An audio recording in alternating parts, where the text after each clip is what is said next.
자, 이제 신약성경 요한복음 4장 27절부터 42절까지 더 읽은 다음에 4장 19절부터 26절을 중심으로 예배에 대하여 살피도록 하겠습니다. 신약성경 요한복음 4장 27절부터 42절까지를 마저 더 읽겠습니다.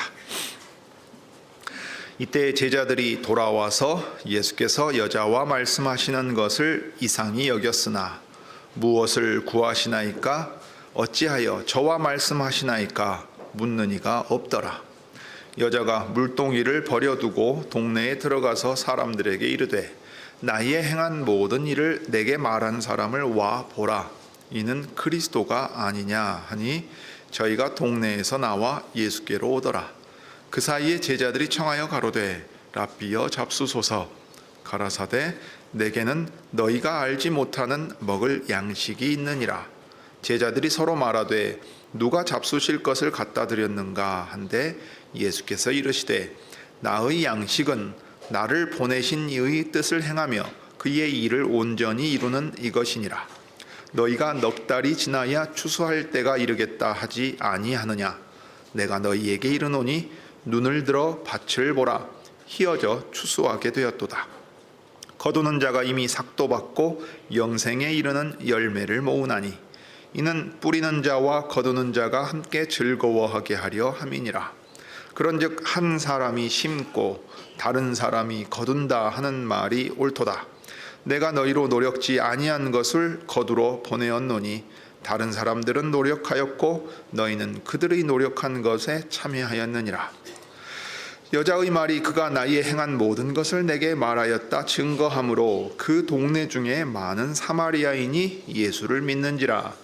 사마리아인들이 예수께 와서 자기들과 함께 유하기를 청하니 거기서 이틀을 유하심에 예수의 말씀을 인하여 믿는 자가 더욱 많아 그 여자에게 말하되 이제 우리가 믿는 것은 내 말을 인함이 아니니 이는 우리가 친히 듣고 그가 참으로 세상의 구주신 줄 알미니라 하였더라.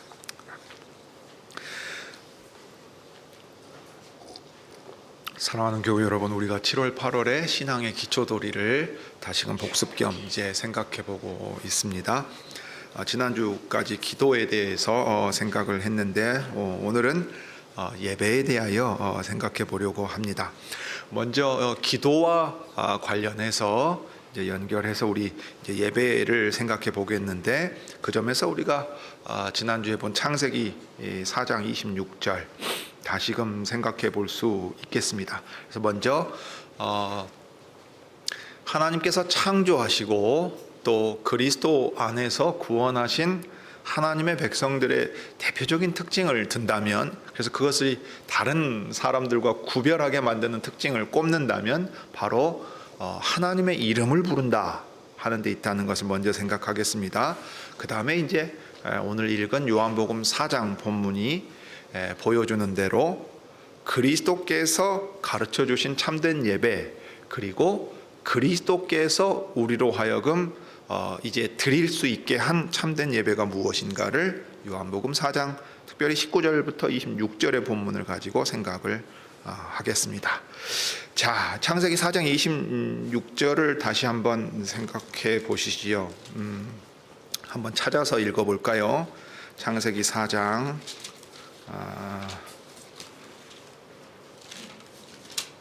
26절입니다. 가인과 그의 후손들에 대한 이야기 기록된 다음에 4장 끝부분에 두 절 짧게 기록된 부분이지요. 25절에서는 아담이 아내와 동침하여서 아들을 낳고 이름을 셋이라 했습니다. 그래서 가인이 죽인 아벨 대신에 여호와께서 내게 아들을 주셨다 했지요. 26절입니다. 셋도 아들을 낳고 그 이름을 에노스라 하였으며 그때에 사람들이 비로소 여호와의 이름을 불렀더라. 자, 여호와의 이름을 부른다 하는 것은 그 이름을 알려주셨기 때문에 서로 관계가 있다 하는 얘기입니다. 여러분, 서양 사람들이 대체로 그래요. 그냥 악의가 없고 적이 아니라는 의미에서 사람이 보면 웃고 인사를 하고 아주 가벼운 이야기를 합니다. 그렇지만 이제 친해지면 어떻게 됩니까? 서로 당신과 내가 어떤 관계를 맺게 되면 그 다음에 하는 게 뭡니까?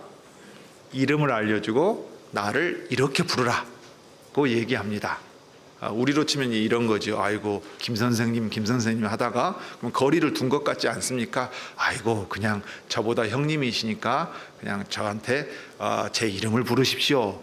이렇게 말하는 것과 같습니다. 이름이라는 건 그 사람을 대표하는 것입니다. 더욱이 눈에 보이지 않는 신이신 하나님은 우리가 그 이름을 알려주심으로써 이제 알게 되고 그 이름을 부름으로써 그분과 관계하게 됩니다. 그런데 이제 이름을 부르면 너무 이것을 막 신학적으로 어렵게 생각할 이유가 없습니다. 집에서 자녀들이 부모님 부를 때 있죠. 특히 엄마 부를 때 엄마 부른단 말이에요. 그러면 그 다음에 엄마는 어떤 반응을 보입니까? 왜 불렀냐? 무슨 일이냐? 이렇게 답하잖아요. 이름을 부르면 그 이름이 불린 사람이 답을 합니다. 그래서 서로 대화하게 되지요. 여호와의 이름을 부른다 하는 말은 여호와의 이름을 불러서 여호와 앞에 나아가는 것이고, 그러면 당연히 여호와께서는 불렀느냐, 나를 찾았느냐 하고 이제 대답해 주시는 거예요. 그러면 이제 대화가 시작되는 겁니다. 그러니 이것이야말로 기도입니다. 여호와의 이름을 불러서 여호와를 찾고 여호와께서 응답하셔서 찾아오시고, 그러면 대화하면서 가까이 교통하는 겁니다. 교제하는 일이죠. 그런데 여호와의 이름을 부른다 하는 것은 예배를 대표하는 말이기도 하다고 우리 기도에 대하여 살필 때 말씀을 드렸습니다. 왜 그런가 하면 지금 4장 26절에서 그때 비로소 여호와의 이름을 불렀다 했을 때 이것은 셋이나 에노스라는 개인이 여호와의 이름을 불러서 개인적인 간구를 했다 하는 말이 아니지요. 4장에 보면 그 앞에 가인과 그의 자손들에 대한 이야기가 있고, 그들을 특징 짓는 얘기는 발달된 문화에 있습니다. 하나님과 떨어져 나가서 스스로의 나라를 세우고 자기들만의 문화를 세운 데 있었습니다. 그런데 이 셋과 에노스로 대표되는 가인과 구별되는 이 후손들의 차이가 뭐냐 그러면 여호와의 이름을 아는 백성과 그렇지 않은 백성의 차이입니다. 여호와의 이름을 알고 그 이름을 불러서 여호와를 찾고 여호와께서 만나주시는 백성이 하나님의 백성이에요. 그러니 여호와의 이름을 부른다 하는 것은 단순히 개인의 특징이 아니고 하나님의 백성들이 공통으로 지니는 특징이 됩니다. 그러면 하나님의 백성들이 공통으로 같이 여호와의 이름을 한 자리에서 부른다고 하면 그게 무엇이 되겠습니까? 그게 예배입니다. 예를 갖춰서 절하러 가는 거예요. 내 개인의 필요를 따라서 우리가 마태복음 6장에서 살펴본 대로 은밀하게 하나님께 나아가서 만나는 게 아니라 공개된 자리에서 모두가, 하나님의 백성 모두가 함께 나아가 하나님의 이름을 함께 부른다 하는 것은 예배가 되는 겁니다. 그래서 우리가 주의 날에 여호와 앞에 나올 때 하나님 앞에 응답하며 가요. 장로교회에서는 보통 예배가 시작될 때요, 이 예배 순서에 이거 집어 넣어놓은 데들이 있습니다. 예배로의 부름. 여러분 혹시 기억나시는 분 있습니까? 주보에 보면 그 순서가 있습니다. 그리고 거기에 대한 응답도 있습니다. 자, 유럽의 개혁교회는 시편 124편 8편을 이제 복창하면서 나아갑니다. 왜냐하면 예배로 부르셨고 그 부르심에 응답해서 우리가 왔기 때문에 그래요. 그러면 시편 124편 8절은 이렇게 됩니다. 우리의 도움은 천지를 지으신 여호와의 이름에 있도다 했어요. 이 라틴 말로 보툼이라고 하는 겁니다. 군인들이 충성 맹세하는 거예요. 우리나라도 이게 남아 있습니다. 흔적이 국기에 대한 경례하는 거예요. 국기가 이 나라를 대표하잖아요. 그럼 이 나라에 나는 충성스러운 국민으로서 내 목숨을 다 바쳐서 이 나라를 위해 살아간다 하는 좀 약간 국가주의적인 요소로 볼 수도 있지만 하여튼 남아 있어요. 우리의 주인이 누구냐 하는 것을 시편 124편 8절을 이제 고백하면서 예배로 부르신 하나님의 부름에 대한 응답으로 나아가는 겁니다. 그러면 이제 하나님께서 또 말씀하시고, 예를 들어 뭐 계시록을 1장 본문을 낭독한다든가 해서 여호와께서 우리를 반갑게 맞아주시는 게 있고, 거기에 대해서 우리가 찬송하는 게 있고, 이런 식으로 예배식 순서가 하나님이 부르시고 우리가 응답하고, 하나님이 말씀하시고 우리가 찬송하고, 이 순서로 이제 되어 있습니다. 우리도 있지요. 예배식 전에 예배를 준비하기 위해 피아노를 연주하는 게 아니라 예배식 가장 첫 순서로서 이 음악에 우리의 마음을 담아 하나님께 가합니다. 그래서 우리는 예배식 전에 피아노 연주가 있는 게 아니라 예배식 첫 순서로 들어 있습니다. 매우 독특한 부분이에요. 그래서 이 연주를 하면 우리도 같이 마음을 담아서 하나님 앞에 나왔다 하고 이제 준비해서 갑니다. 그 다음에 시편을 그 예배 인도자가 낭독을 하지 않습니까? 그때 이 시편을 낭독하는 것은 하나님 앞에 예배 부름에 이제 응답하는 것입니다. 그리고 나서 우리가 모두가 함께 창세기 4장에 나온 것처럼 여호와의 이름을 불러요. 그 순서가 이제 우리 예배식 가운데는 어떻게 지금 구현되어 있습니까? 주님이 가르쳐 주신 기도를 우리가 한 목소리로 드립니다. 개인의 기도가 아니라 창세기 4장에서처럼 여호와의 이름을 우리 모두가 부름으로써 우리가 한 분 하나님의 한 백성이라 하는 것을 이 예배 가운데 분명하게 이제 고백하고 드러내면서 갑니다. 그러니 이 하나님의 백성이 세상 백성과 구별되는 그 외적인 표가 뭐냐면, 하나님을 정해진 시간에 정해진 자리에서 한데 모여 예배하는 데서 드러냅니다. 오늘날 이 주일 공ық 예배라 부르는 거, 이 퍼블릭 워십이라 그럽니다. 다 함께 모여 드리는 예배입니다. 이걸 가볍게 여기는 경우들이 많죠. 코로나를 지나면서 교인들이 주일에 출석하는 비율이 많이 줄었다 그래요. 그래서 어떤 교회는 온라인으로 방송 송출하는 거 공개 안 합니다. 사정이 있어서 아프거나 뭐 출타하거나 이런 사정이 있어서 치료에 알린 교회의 회원들에게만 링크를 보내서 그 특별한 사정을 따라서 온라인에 송출되는 영상과 함께 자기 자리에서 예배하도록 하고, 가급적 이제 예배당에 나와서 한 자리에 모여서 정해진 시간에 함께 예배하도록 권하는 일들이 있었습니다. 근데 개인이 예수 믿으면 되는 것이고, 예배야 온라인으로 드리면 되는 것이고, 어디서든 드리면 되는 것 아니냐. 그리고 더 나아가서 꼭 이 예배식 순서를 다 따라 드려야 될 이유가 뭐 있느냐. 나 혼자 조용히 카페에 앉아서 성경을 보더라도 이건 내가 하나님 믿고 예배하는 일이다, 이렇게 생각한단 말이에요. 그런데 창세기에서부터, 그러니까 아담과 하와의 바로 뒤때 후선에서부터 하나님의 백성을 구별짓는 특성은 하나님의 백성들이 한데 모여 한 목소리로 여호와의 이름을 부르는 겁니다. 예배하는 백성이에요. 그러니 이것을 절대 가볍게 생각해서는 안 됩니다. 우리가 오후에 웨스트민스터 신앙고백서를 보고 있는데 19장에서 하나님의 율법에 관하여 보지만 20장에서 그리스도의 자유와 이 양심에 대한 거 다룹니다. 그 다음에 더 지나가면 예배와 안식일의 문제를 다루는데 그때 더 살펴볼 수 있겠습니다. 자, 하나님을 예배한다 그럴 때 하나님을 섬긴다 하는 거예요. 그런데 이 예배는, 한자로 말할 때 예배는 예의를 갖추어서 절하는 것 아닙니까? 하나님을 하나님으로 바로 알고 하나님께 합당한 방식으로 그분을 찾아가 만나는 거예요. 그분은 신이시니까 사람들한테 대하듯 함부로 할 수 없지요. 지난 목요일에 광양에 이제 그 목사시치위원장 자격으로 그 면담을 3차례 하고 왔습니다. 2시부터 해가지고 밤 9시까지 3차례 쭉 이어서 면담을 했는데, 광양객교회 7위회 장로님들을 저녁에 제일 마지막에 만났어요. 그 장로님 중에 한 분이 이제 반바지에 좀 편한 복장으로 오셨어요. 그러더니 저한테 이제 양해를 구하시더라고요. 아유, 목사님이 이게 7위회 일부러 만나러 오셨는데 제가 이렇게 너무 편한 복장으로 나와서 죄송합니다. 그래도 목사님이시라서 제가 좀 더 부담 없이 나왔습니다. 이렇게 이제 말씀을 하셨단 말이에요. 자, 목사시치위원장을 7위 회원의 자격으로 만나러 간다 그러면 동네에 사는 이웃하고 저녁에 팥빙수 한 그릇 먹자고 만날 때하고 다른 거죠. 그러지 않겠어요? 여러분이 지금 동네 마트에 뭐 사러 갈 때하고 주일에 예배 드리러 올 때는 마음 자세와 복장도 달라지는 겁니다. 그럴 수밖에 없죠. 누구를 만나러 가고 이게 어떤 자리고 어떤 장소냐 어떤 그 시점이냐에 따라 달라진다고. 요즘 젊은이들 TPO 얘기하잖아요. 타임, 플레이스 앤 어케이전입니다. 때와 장소와 그 시적절한 걸 해야 돼요. 면접 가는데 슬리퍼 신고 반바지 신고 가는 사람은 없죠.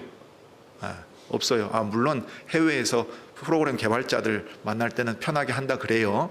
일반적으로는 갖춰 입고 거기에 합당하게 준비해서 갑니다. 그리고 어떻게 해요? 임원 면접한다 그러면 마음속으로 긴장해가지고 덜덜덜덜 하면서 가지 않아요? 그러니까 하나님을 만나러 간다. 하나님의 이름을 부른다. 그러면 얼마나 더 거기에 합당한 자세와 마음이 있어야 되겠는가 하는 거예요. 하나님을 섬긴다 그럴 때는 하나님의 백성이 하나님 앞에 전부 다 나아가서 하나님을 부르고 하나님이 그들을 찾아오시고 만나서 그들에게 말씀하실 때는 이것은 대단히 공적인 가장 중요한 만남인 겁니다. 자, 그 외에도 하나님을 섬긴다 그러면 하나님을 직접 뵙고 만난 그 자리에서 흩어져서 각자의 자리로 돌아가면 또 거기서는 거기서대로 하나님을 섬기는 거지요. 그 점에 있어서 하나님의 백성들은 거룩한 제사장들인 겁니다. 하나님을 섬기는 사람들이에요. 그 점에서 공식적으로 하나님의 백성으로서 한데 모여 드리는 이 공예배는 가장 공식적인 행사요 의미를 지닌 모임이 되겠습니다. 그와 동시에 흩어져서도 여전히 하나님의 백성으로서 각자의 자리에서 하나님을 섬긴다 하는 것을 기억하면 좋겠습니다. 하나님을 섬기기 위해서 하나님의 백성이 존재한다 하는 것은 우리가 출애굽의 목적을 통해서도 알 수 있습니다. 그 떨기나무 가운데 불이 붙었는데 불이 이 나무를 다 태워서 불이 꺼지지 않더란 말이죠. 모세가 놀라서 다가갔을 때 여호와께서 그 가운데 모세를 만나십니다. 그러면서 이제 모세가 도망갔다가 다시 이집트로 돌아오게 하시면서 이제 파라오 이집트의 황제에게 나아가서 너는 이렇게 말해라 하는 말씀을 주실 때 내가 내 백성을 꺼내서 이제 꺼내 가겠다. 그러니 내 백성을 놓아주어라 하고 파라오에게 가서 말하라고 합니다. 그러면 여호와께서는 왜 그 백성을 이집트에서 꺼내서 가나안 땅에 들어가게 하시려고 하는가? 그 목적이 있을 거 아니에요. 출애굽기 4장 22절부터 23절 상반절에 아주 이제 이 대표적으로 잘 보여줍니다. 너는 바로에게 이르기를 여호와의 말씀에 이스라엘은 내 아들 내 장자라. 내가 내게 이르기를 내 아들을 놓아서 나를 섬기게 하라. 내 백성이 파라오 너를 섬기는 너의 백성이 되어 있는데 이 백성은 내가 낳은 큰아들이다. 장자다. 그러니 이 아들을 통해서 내 나라를 이어가게 하고 내 나라를 세울 것이다. 나를 섬기는 백성들이 되게 하기 위해서 내가 이제 빼내야 되겠다 했어요. 그러니 여호와를 경배하기 위하여 이집트에서 나가야 된다고 모세와 아론이 파라오를 찾아가 말하게 됩니다. 그러니 하나님의 백성이 존재하는 이유와 목적을 아주 단적으로 잘 보여주지요. 이사야서도 그 얘기를 합니다. 이 백성은 나의 찬송을 부르게 하기 위하여 만들었다 했어요. 이때 이사야서에서 만들었다는 얘기는 창조의 얘기이기도 하지만 창조를 회복해가는 구원의 이야기이기도 합니다.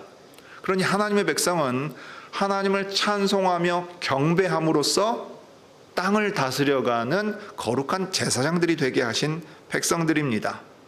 이런 특징은 그리스도 안에서 이어지는 신약의 하나님 나라 백성의 특징이기도 합니다. 우리가 사도행전을 올해 계속 살펴보았고 또 앞으로도 살필 예정인데 사도행전 2장 42절이 그것을 잘 보여줍니다. 사도행전 2장을 한번 펼쳐볼까요? 사도행전 2장 42절입니다. 오순절 성령 강림 이후에 예루살렘에 교회가 설 때 그 일을 요약하여 이렇게 우리에게 들려줍니다.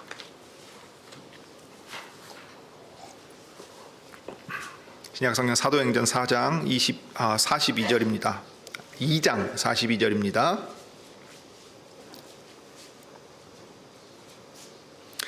저희가 사도의 가르침을 받아 서로 교제하며 떡을 떼며 기도하기를 전혀 힘쓰니라.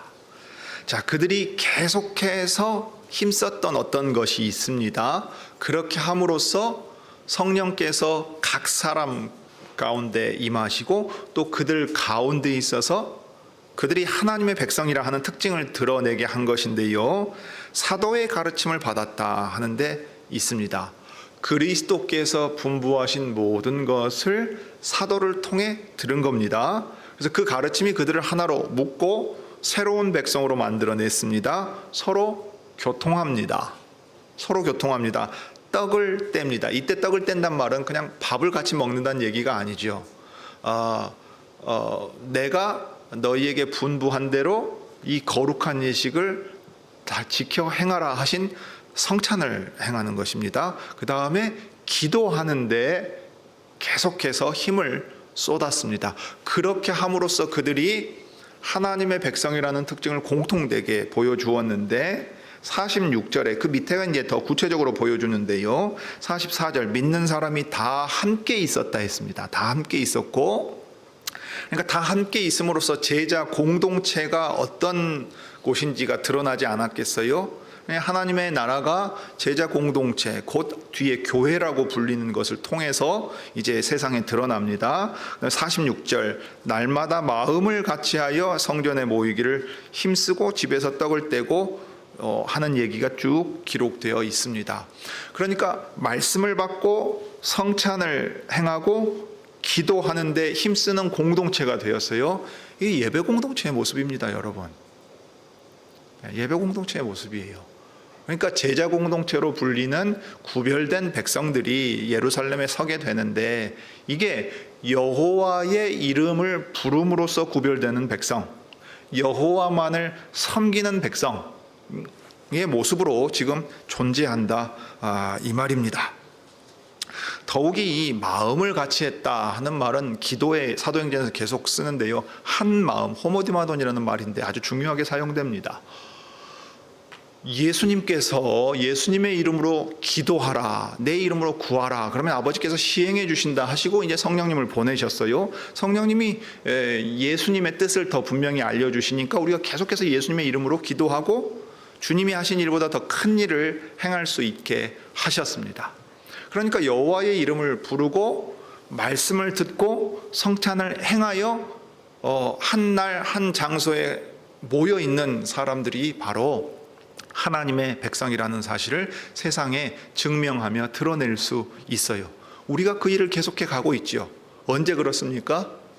매주의 첫째 날, 주의 날이라고 부르는 매주 첫째 날, 요일로 치면 일요일. 자, 우리는 정한 시간이 언제입니까?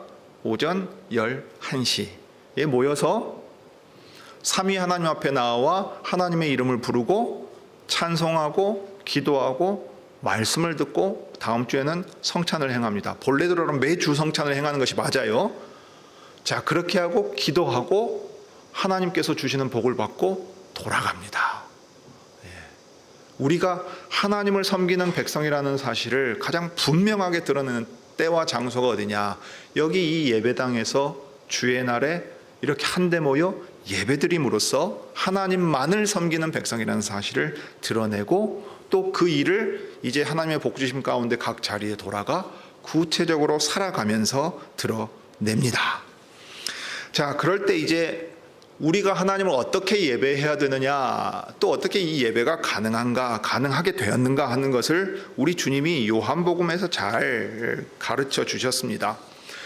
우리가 신앙고백의 거듭남과 관련해서 또는 기초돌이인 거듭남과 관련해서 요한복음 3장을 살펴본 적이 있는데, 이제 4장에 가면 예수님이 사마리아라 하는 지역을 일부러 찾아가신 모습을 볼 수 있습니다. 그래서 이제 그 내용을 생각하겠는데, 사실 갈릴리에서 예루살렘이나 유다 지역으로 갈 때는 길이 멀어도 사마리아를 지나가지 않고 돌아갑니다. 왜 그런가 하는 것은 여기 4장에 직접 여인의 입을 통해서 우리가 들을 수 있죠. 유다 사람들은 사마리아 사람들과 상종하지 않기 때문입니다. 유다 사람들에게는 이단보다 더 나쁜 사람들이에요. 요세푸스의 기록에 의하면 사마리아 지역은 5 종족이 섞여 있다 그럽니다. 왜냐하면은 북왕국 이스라엘이 멸망하고 식민 정책으로 이제 이방 사람들 다 거기다 갖다 심는단 말이에요. 그러면 5종족이 들어와서 살 때 각자 자기 신을 데리고 들어와 살아요. 그래서 요세푸스 같은 사람은 오늘 이 본문에서 남편 5이 있었다는 말을 5종족이 5 우상을 들여와서 그런 우상 숭배 가운데 빠졌다는 말로 해석하기도 합니다. 자, 여하튼 그런 까닭에 여러 가지 일이 있었고, 그 다음에 특별히 예배와 관련해 가지고도 사마리아는 그리심 산에서 예배 드려도 된다, 거기서 예배 드려야 한다 함으로써 종교적인 그 정통성을 이어가려고 합니다. 경전도 모세의 오경만을 자기들의 경전으로 인정하고 이제 그 경건의 체계를 유지해 갔는데, 유다 사람들에게 있어서는 그것은 하나님의 말씀에 합하지도 않고 이방 민족과 섞여 버렸고, 무엇보다 이 참된 종교의 순일함을 유지하지 못하고 있다는 점에 있어서 사마리아 사람들과 접촉하려고 하지 않았습니다. 부정한 사람들이기 때문입니다.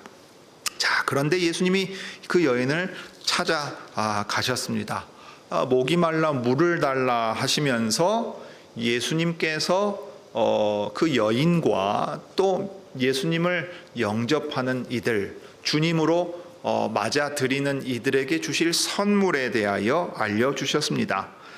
이제 10절에 보면 예수께서 이 말씀을 하시죠. 내가 만일 하나님의 선물과 또 내게 물 좀 달라는 이가 누구인 줄 알았다면 내가 그에게 구하였을 것이요 그가 생수를 내게 주었으리라.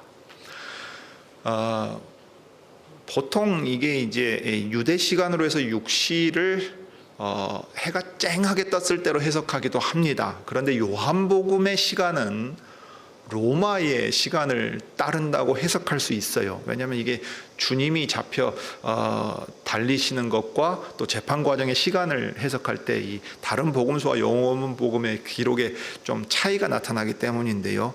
만약 이 제6시가 로마 시간으로 오늘날 6시, 오후 6시를 그대로 말하는 것이라고 보면 낮 시간에 만난 게 아닐 수 있습니다. 그리고 꼭 다른 사람들을 피해서 이 여인이 그때 간 것도 아닐 수 있어요. 여하튼 여인은 우물에 물을 뜨러 가야 했어요. 힘든 일입니다. 계속해서 날마다 물 떠와야 되는 것 아니겠어요? 여러분, 세탁기가 생겼어도 뭐 집안의 부인이든 집안일을 하는 사람은 날마다 세탁을 한다는 걸 생각해 보면 아이고 그것 좀 안 하면 좋겠다 하는 일과 똑같습니다. 밥 먹고 나서 설거지도 안 했으면 좋겠다 하는 마음과 똑같을 수도 있겠죠. 그런데 예수님이 생수, 그러니까 고여서 썩지 않고 마실 수 있는, 계속해서 마실 수 있는 물인데 더욱이 그 사람 안에서 솟아나는 물에 대한 얘기를 합니다. 그 물만 얘기할 뿐만 아니라 물 좀 달라고 하는 사람이 누군가에 대한 얘기도 합니다. 그 사람에 대한 지식과 이 생수가 영원히 솟아나서 목마르지 않게 할 것에 대한 얘기, 그게 하나님의 선물이라는 얘기를 지금 하셨어요. 그래서 이 물을 먹는 자마다 다시 목마르려니와 내가 주는 물을 먹는 자는 영원히 목마르지 아니하리니 나의 주는 물은 그 속에서 영생하도록 솟아나는 샘물이 된다 하고 말씀하십니다. 예수님이 사마리아에 가서 목이 마르셔서 우물가에서 이 여인에게 물 좀 달라 하신 이유는 바로 이 가르침을 주기 위한 거예요. 이 말씀을 하신 예수님이 누군가를 알게 하시려는 거고, 이 예수님으로 말미암아 하나님의 샘물인 영생하도록 솟아나는 샘물을 물을 마실 수 있게 하시려고 하는 것이었습니다. 자, 그래서 이 말을 듣고 여인이 주여 이런 물을 내게 주사 목마르지 않고 물길로 오지도 않게 해주십시오 했더니 예수님이 갑자기 뜬금없는 얘기를 하시는 거예요. 뭐라고 하십니까? 가서 당신 남편을 불러오십시오 했어요. 당신 남편을 불러오십시오. 이해가 안 가는 얘기잖아요. 근데 예수님이 지금 이 여인과 대화하고 있는 예수님이 누구신가를 알려주시고 예수님께서 주실 선물이 무엇인가를 알려주시기 위하여 이 얘기를 하는 겁니다. 그러면은 이제 여인이 뭐라 그러냐면 남편 없다고 얘기를 했어요. 그런데 예수님이 그 여인의 사정을 아주 잘 알고 계십니다. 그 마을 사람이나 또는 그의 가까운 사람이 아니고서는 알 수 없는 어떤 형편을 바로 얘기하시지요. 내가 남편 없다 하는 말이 옳다. 남편이 5이 있었는데 지금 있는 자는 내 남편이 아니다 했어요. 그러니 이 여인의 인생이 얼마나 기구했겠는가 한번 생각해 보세요.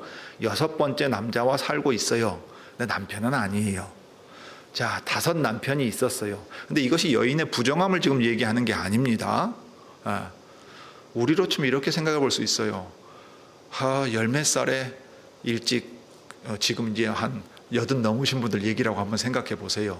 열몇 살에 남편 될 사람 얼굴도 모르고 시집 가가지고 살았는데 남편이 며칠 안 돼가지고 죽었어요. 팔자 기구하다는 얘기 막 들을 거 아니에요. 그러다가 나중에 어찌어찌해서 제가 했어요. 전쟁이 났어요. 전쟁통에 남편 끌려가서 죽었는지 살았는지 소식도 못 들었어요. 그렇다가 정부 치고 산 사람이 있어서 또 결혼했어요. 그런데 사고가 나서 죽었어요. 자, 그렇게 치면 남편 너댓 있는 것이 사실은 이게 정상적이라거나 일반적인 일은 아니지만 있을 수 있는 일이에요. 사람의 인생이라는 것은. 그런데 여인에게 책임이 있다는 건 이 본문이 보여주고 있지 않아요. 그러나 그의 인생이 얼마나 기구했으면 지금 이제 이런 상황이 되었겠느냐 하는 거예요. 그런데 그 사정을 예수님이 알고 계세요. 정확하게 알고 계세요. 그러니까 이 여인이 그 얘기를 듣고 무슨 생각이 들었겠어요? 이분은 그냥 유다 사람이 아니구나. 그냥 사람이 아니구나. 하나님이 보내신 선지자구나 하고 생각했어요. 그러고서는 자기 마음 가운데 있던 분명한 질문, 유다와 사마리아가 이토록 나뉘어 가지고 하나 될 수 없었고 왜 하나님을 믿는다 그러면서 우리는 이렇게 갈라져 있는가 하는 그 근원적인 질문이 있었어요. 그러면 한 하나님을 예배하는 한 하나님의 백성 맞는가, 이 고민이 들었다 이 말이에요. 그러니까 이 여인은 경건한 여인입니다. 아이고 제 얘기 좀 들어보십시오. 제 인생이 이렇게 기구해가지고 제가 이 모양 이 꼴로 살고 있습니다. 앞으로 어떻게 될까요? 그거 안 물어봤어요. 예배하는 문제를 물어봅니다. 예수님이 알고 계신 거예요. 그 얘기를 끌어내시는 거예요. 예수님이 누구신가? 영생하도록 솟아난 샘물을 선물로 주시려고 할 때 예배와 연결시켜서 이제 이렇게 연결해 가시는 겁니다. 자, 그럴 때 이제 아버지 하나님께서는 참되게 예배하는 자들을 찾고 계신다 하는 말씀을 하십니다. 그러면서 그 전에 이제 여인에게 답변하신 내용은 뭐였냐면 때와 장소의 문제가 아니라 하는 말씀을 주셨어요. 왜냐하면 여인이 이렇게 말했거든요. 우리 조상들은 이 산 그리심산에서 예배했는데 유대인들은 시온산 예루살렘에서 예배해야 된다고 말합니다. 어디가 옳습니까? 라고 물었어요. 그러니까 우리 주님이 이제 어떻게 말씀하십니까?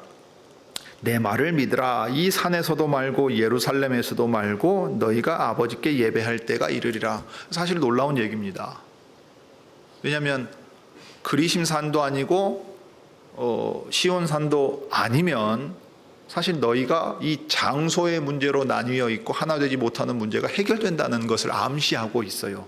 이때 너희는 사마리아도 하나님의 백성으로서 하나님을 예배하는 백성이라고 유다 사람인 예수님이 지금 인정해 주는 겁니다. 유다와 사마리아가 하나님 안에서 하나가 되는, 선지자가 말한 그 일이 일어날 것을 들려주고 있어요. 너희가 아버지께 예배할 때가 이르리라. 너희는 알지 못하는 것을 예배하고 우리는 아는 것을 예배하노니. 완곡하게 사마리아가 틀렸다고 말씀해 주시는 거예요.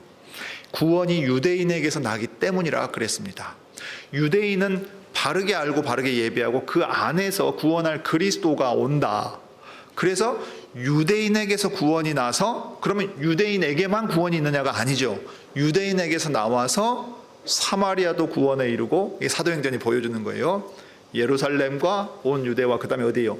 사마리아와 땅끝까지, 이방인까지도 아우르는 겁니다. 그러니 사마리아도 하나님의 백성으로서 하나님이 받으시는 참된 예배를 드릴 수 있게 된다. 하나님께 예배할 때가 이른다. 그러면 그때가 언제입니까? 장소가 아니라 때와 시간의 문제로 관심사가 바뀌게 되지 않겠어요? 그러면 유대에서 구원이 나서 우리도 유대 사람들과 함께 하나님의 백성으로 예배할 수 있는 그때는 언제입니까? 라는 질문이 나올 수밖에 없지요. 그 얘기를 이제 이어서 하시는 겁니다. 아버지께 참으로 예배하는 자들은 신령과 진정으로 예배할 때가 오나니 언제라고 말합니까? 곧 이때라. 지금이라. 지금. 왜 지금입니까? 너에게 구원이 임했다고 들려주는 이가 바로 지금 여기 내 앞에 있기 때문이라 그 말이에요.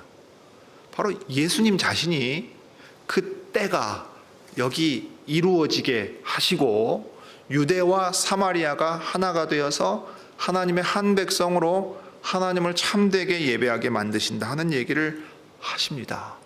그러니 그 유대에서 난 구원이 누구로 말미암느냐, 그 구원이 언제 우리에게 오느냐, 이것이 중요하다. 그것으로 말미암아 너희가 참되게 예배할 수 있다. 그런데 그 때가 바로 지금이다. 내가 너에게 찾아와 이 말을 한 바로 그때다 하고 들려주셨어요. 그런데 여기 아버지께서는 23절에 이렇게 자기에게 예배하는 자들을 찾으시느니라 하고 말했지요. 왜 지금 내가 너희에게 찾아와서 아버지를 참으로 예배할 수 있는 사람들에 대하여 말하는 줄 아느냐? 아버지께서는 참으로 자기에게 예배하는 사람들을 찾고 계시기 때문이다 하고 말씀하셨어요. 우리말 번역에 접속사를 번역 안 한 건 참 아쉽습니다. 왜냐하면 이게 문장이 어떻게 이어지는지가 안 드러나서 그래요. 아버지께서 예배하는 자들을 찾고 계세요. 그러니까 아버지께 참되게 예배하는 사람들이 있어야 하고, 그래서 뭐뭐 해야 한다는 의무와 당위가 이 예배에 주어져 있습니다. 하나님께서는 우리로 당신을 예배하라 그러십니다. 명하시고 이게 우리의 의무가 됩니다. 찾으신다고요. 사실은 하나님께서 자기를 예배하는 사람들을 만들어내시기 위해 예수님을 보내신 겁니다. 사마리아 땅에도 찾아가서 이 기구한 운명의 여인에게 영생에 대하여, 그 다음에 하나님의 선물인 성령에 대하여, 그리고 하나님을 예배할 수 있도록 지금 자기를 찾아와 구원하시는 그리스도에 대하여 알려주시고 계십니다. 그럼 도대체 하나님께서 찾으시는 참된 예배자들은 누구고 그 사람들은 어떻게 예배해야 되는가 하는 내용이 나오잖아요. 그 내용이 이제 주님이 말씀하신 내용입니다. 신령과 진정으로 예배할 때가 바로 지금이다 했어요. 그러면 이 신령과 진정이란 말은 좀 그 뜻을 바로 깨닫기 쉽지 않습니다. 영과 진리라고 말할 수 있고, 이 영과 진리는 사실은 정관사가 붙어서 번역을 해도 좋습니다. 바로 그 영과 그 진리 안에서 예배하는 사람들이에요. 그래서 24절 하나님은 신이시니, 영이시니 할 때 신이시니 해도 좋습니다. 몸이 없는 영이라는 말보다는 하나님은 신이시라는 의미에서 영이라는 말을 씁니다. 이걸 앞에 뒀어요. 강조된 말입니다. 영이신 하나님이시다. 신이신 하나님이시다. 그러니 그분에게 합당한 대로 나아가야 되는데, 그 합당함은 사람이 스스로 갖출 수 있는 게 아닙니다. 영과 하나님의 신과 진리 안에서 그 하나님의 신이신 하나님에게 예배 드릴 수 있다 하고 들려주세요. 자, 그러면 이건 단순히 사람이 마음가짐 똑바로 하고 정신 단디 차려가지고서 하나님 예배해야 된다고 말하는 게 아닌 겁니다. 그리스도께서 오심으로써 하나님의 선물을 주실 때, 그때 참으로 영과 진리 안에서 하나님을 바르게 예배할 수 있다고 지금 들려주시는 거예요. 그러니 이 영과 진리는 앞서 나온 하나님의 선물인 영생하도록 솟는 샘물, 곧 예수님께서 보내실 성령을 말씀하세요. 요한복음 6장에도 나오고 계속해서 강조되는 내용입니다. 20장에서는 부활하신 후에 숨을 내쉬면서 성령을 받으라 말씀하신 이유가 여기에 있습니다. 사도행전 2장에서 오순절에 성령이 강림한 그 중요성이 또 여기에 있습니다. 하나님은 신이시기 때문에 하나님의 신이 우리를 진리신 그리스도께로 인도하여서 하나님을 알게 하시고, 하나님이 이러한 분이기 때문에 우리가 이렇게 나아가야 되겠다 깨닫게 하십니다. 무엇보다 하나님을 예배해야 한다 하고 깨닫게 하시는 거예요.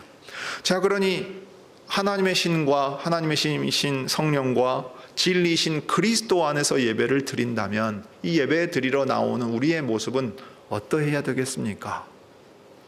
예수님을 통해 참되고 사시는 하나님께 대하여 바른 길을 내셨고 진리가 무엇인지를 알려주셨어요. 그것을 아는 사람들이 성신의 인도하심 아래서 성신의 도우심을 구하며 하나님만을 예배하려는 마음가짐을 가지고 나와야 합니다. 여러분, 주일에 예배당에 문 열고 여기 앉아 있으면 그게 예배가 되는 게 아닌 겁니다. 참된 믿음을 가지고 그리스도의 말씀을 따라 성령의 인도하심 아래서 아버지만을 바라보고 그분을 의지하면서 진심으로 찾고 구하는 사람들이 예배드리는 사람들이라 이 말이에요. 믿음 있는 사람들이 예배 드립니다. 우리의 청소년들과 어린 자녀들은 예배하는 자리에 함께 함으로써 예배가 무엇인지를 배웁니다. 여기서 진리이신 그리스도가 누구신지를 들어요. 그 다음에 성령께서 그 진리를 깨닫게 하심으로써 아버지 하나님의 뜻을 내가 이 땅에서 행하며 살아야 되겠다는 마음을 가지게 하십니다. 하나님을 하나님으로 알고 예배해야 되겠다. 내가 내 인생에서 내 원하는 것 행하고 그것을 인생의 목적으로 삼는 게 아니라 그리스도 안에서 이루시려고 하는 것을 나를 통해 하실 수 있도록 나의 전부를 하나님께 드리며 살아야 되겠다. 그러니 나에게 있는 시간은 내 것이 아니고 하나님의 것이다 하는 거예요. 어떤 이는 주의 날에 모여 하나님의 백성이 드리는 이 예배를 거룩한 시간 낭비라 그랬습니다. 낭비죠. 우리 학생들 같으면 어때요? 누가 시험 성적 잘 봤습니까? 공부 열심히 해서 더 노력한 사람이 받아요. 일반적으로 그렇습니다. 어떤 이들은 주일날 학원 가잖아요. 왜냐하면 토요일, 일요일에 애들이 집중해서 학원 가야 되니까. 자녀 키워보니까 그래요. 네, 주일에 가야 돼요. 그런데 믿는 이들은 안 가요. 그냥 몸이 피곤해서 안 갈 수 있겠죠. 그렇지만 왜요? 나는 하나님을 예배하는 일이 가장 중요한 일입니다 라는 고백 가운데 여기 모인다고요. 그러니까 어떤 의미에서 이 시간은 남들이 볼 때 돈을 벌어야 될 시간, 공부를 해야 될 시간, 일을 해야 될 시간을 허비하는 것처럼 보입니다. 심지어 시간만 허비합니까? 내 주머니도 열어요. 지갑도 열고 주머니도 털어요. 세상 이해할 수 없는 사람들이죠. 저기 가면 뭐가 나온다고 저 사람들은 저기 가 있는가라고 말하는 거예요. 그 점에서 우리는 구별되어 있는 거예요. 나는 나의 것이 아니요 신실하신 나의 구주 예수 그리스도의 것이라는 것을 오늘 이 자리에서 예배드리면서 나의 전부를 이 물질로 대표해서 드리면서 또 일주일에 돌아가서는 내가 내 마음대로 내 인생 사는 게 아니라 하나님이 가르쳐 주신 대로 살아간다 하고 살면서 드러내는 겁니다. 이게 모여서 예배드리는 것과 흩어져서 하나님을 섬기는 것이 이어져 가는 일이라 이 말입니다. 이 일을 우리에게 이루시기 위하여 그리스도께서 오셨습니다. 이 주님의 말씀을 들은 여인이 뭐라고 또 답했습니까? 여자가 가로되 메시아 곧 그리스도라 하는 이가 오실 줄을 내가 아노니 그가 오시면 모든 것을 우리에게 고하시리다 했어요. 자, 제가 기다리고 있던 모세와 같은 그 선지자, 신명기 18장에 나오는 나와 같은 선지자 하나를 세우실 것이라고 했는데 그 그리스도가 우리에게 오시면 이 모든 것을 다 알려주실 것이라고 저는 들었습니다. 그렇게 믿고 있습니다 했어요. 아까는 시간의 문제로 전환을 하시면서 지금이 바로 그때라 했는데 그러면서 여인에게 뭐라 그러세요? 내게 말하는 내가 그로라. 무슨 얘기입니까? 내가 믿고 기다리던 그리스도가 바로 나다. 그러니 지금 내가 너에게 말하고 내가 너와 함께 있는 바로 이 시간이 아버지께 하나님의 신과 진리 안에서 참되게 예배할 수 있는 때가 되는 것이다.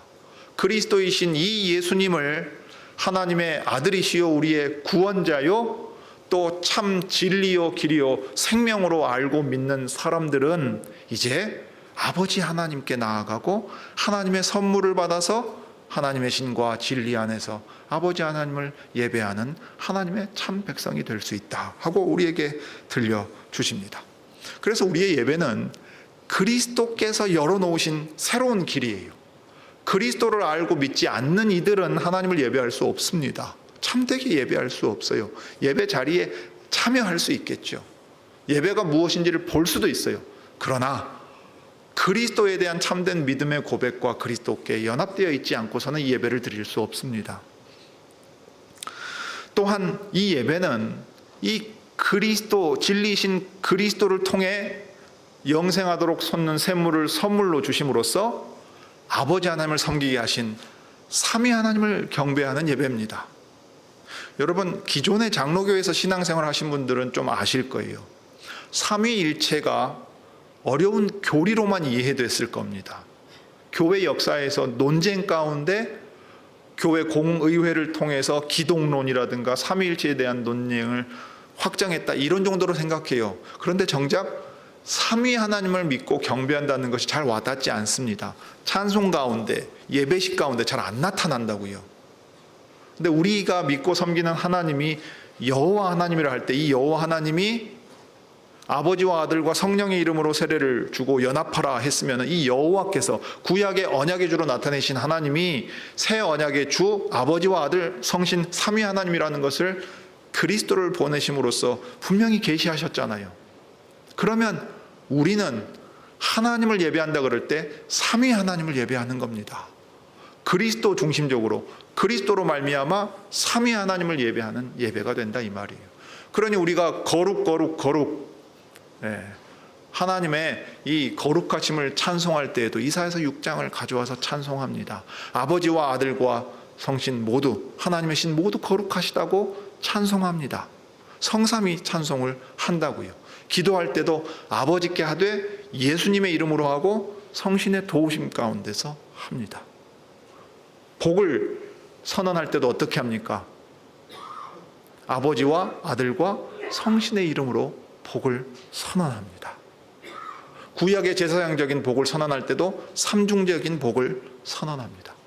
그렇게 해서 우리의 예배가 하나님이 당신의 말씀에서 계시하신 대로 믿는 확실한 지식, 진리에 대한 지식 안에서 그리스도로 말미암아 삼위 하나님을 믿고 경배하는 예배가 되게 한다, 이 말입니다.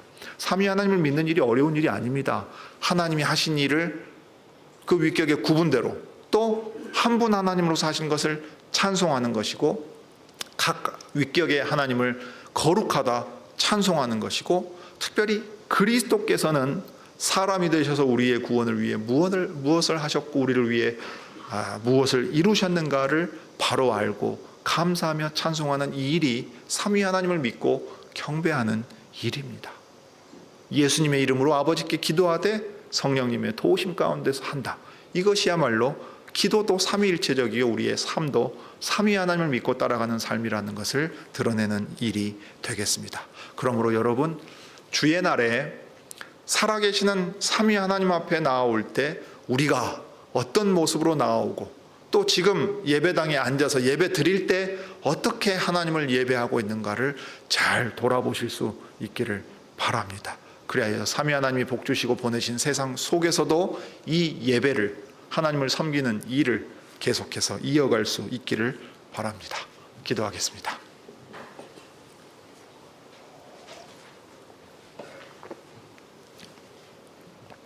거룩하신 하나님, 우리 아버지, 신이신 하나님을 저희가 어떻게 예배해야 될지 어찌 알 수 있겠습니까?